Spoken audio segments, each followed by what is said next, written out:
to retire on a full pension. Is that right?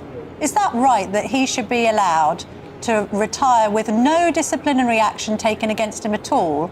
In this clip, we're breaking down what looks like a government coming apart at the seams, while senior Labour figures are reportedly turning on their own leader.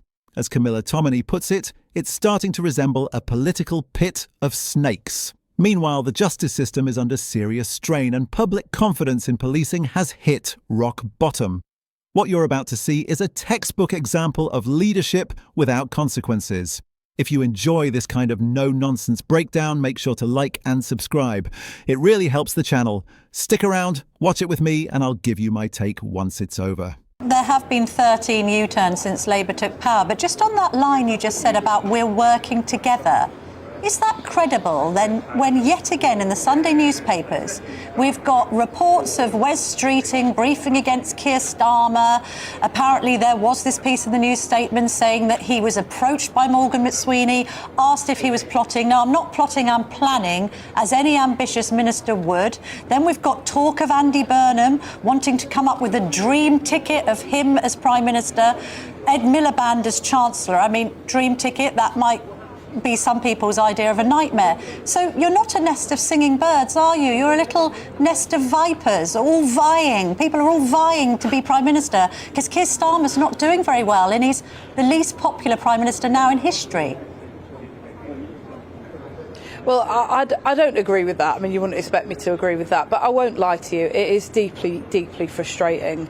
I opened the papers on, well, you don't open the papers anymore, do you? But I clicked on the app on Saturday with a feeling of just a sinking feeling, because the noise around all of this is really, really frustrating, and I don't want to dress it up for you.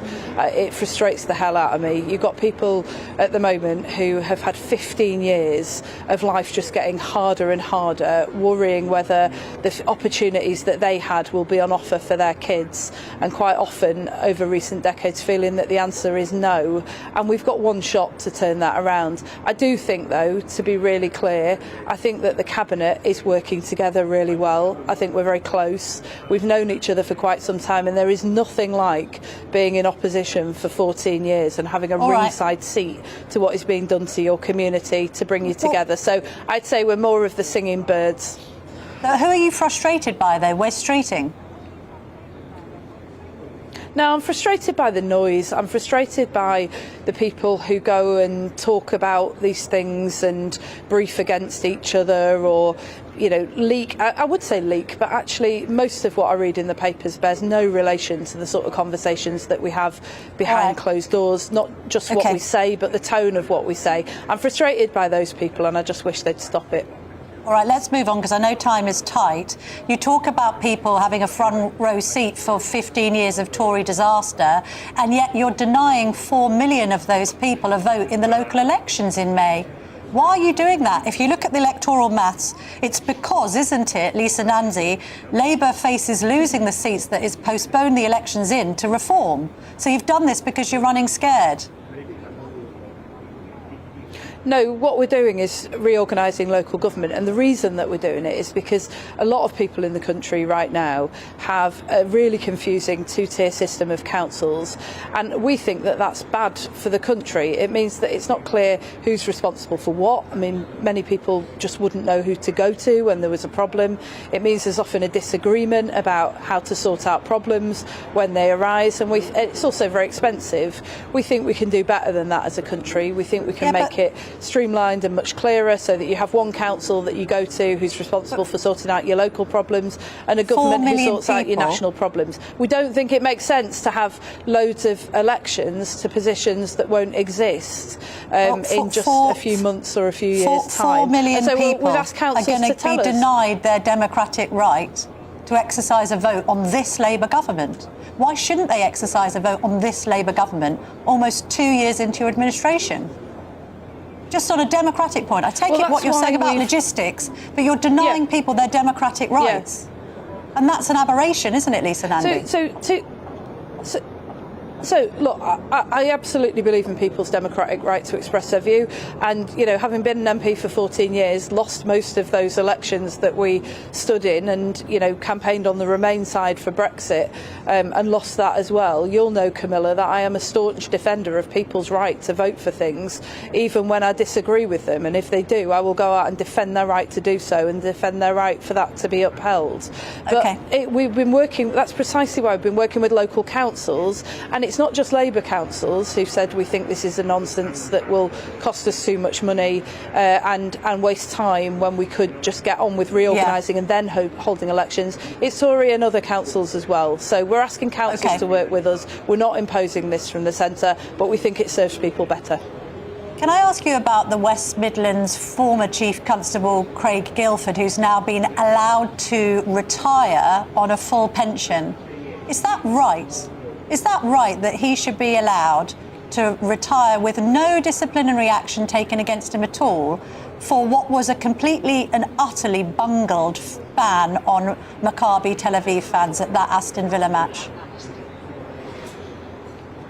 Well, I'll make no comment about his pension because I'm not across the details of precisely what his pension arrangements are, and I do think in general our police work extremely hard and deserve to retire properly. But on the question of accountability, no, I think this is really, really horrendous, actually. What you've had over the last few months is a situation unfolding where we now know that West Midlands Police made the decision to recommend that we ban away fans from a football match on the basis that they wouldn't be safe because of who they were, because they were Israeli, but in the most part, actually, the fans attending that match weren't going to be Israeli, they were going to be Jewish, and many of them travelling from other parts of the UK, particularly London, to attend the game.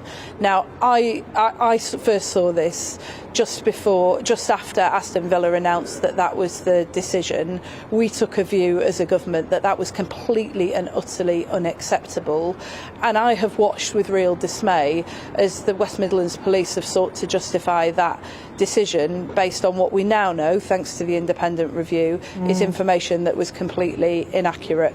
That is just not acceptable. It's had a chilling effect not just on the Jewish community, but on anybody in this country who believes in the highest standards of policing. I think it's absolutely right that the Chief Constable has gone, but I think there are still serious questions to answer, and I think I'm probably as troubled as most of your viewers watching this programme about the lack of accountability. This really does sum up the mess this country is in right now, doesn't it? Take a moment to absorb what Lisa Nandy effectively acknowledged. Start with policing. A chief constable signed off on a ban that was later revealed to be based on incorrect information, a decision that singled out Jewish football supporters as a group. Even the government admitted the move was appalling. So what happened next? Was there dismissal? Any real sanction? Of course not. Instead, he steps away comfortably, collecting a generous taxpayer-funded pension before moving into the private sector. In any normal workplace, making a serious error that unfairly targets a minority would mean instant consequences. Yet under this two-tier setup, senior figures are insulated while ordinary people absorb the fallout. Nandy talks about a lack of accountability, but she's the culture secretary. Her party is in power. If they won't fix it, who exactly will? Then look at the justice system.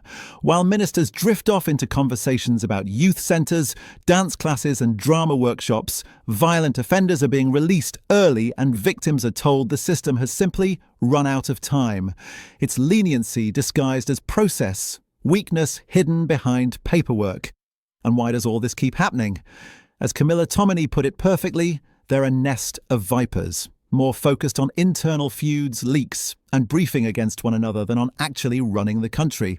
This is a government fighting itself, and while they're locked in political trench warfare, public safety deteriorates and justice erodes. The system feels brittle, ideological, and deeply embarrassing.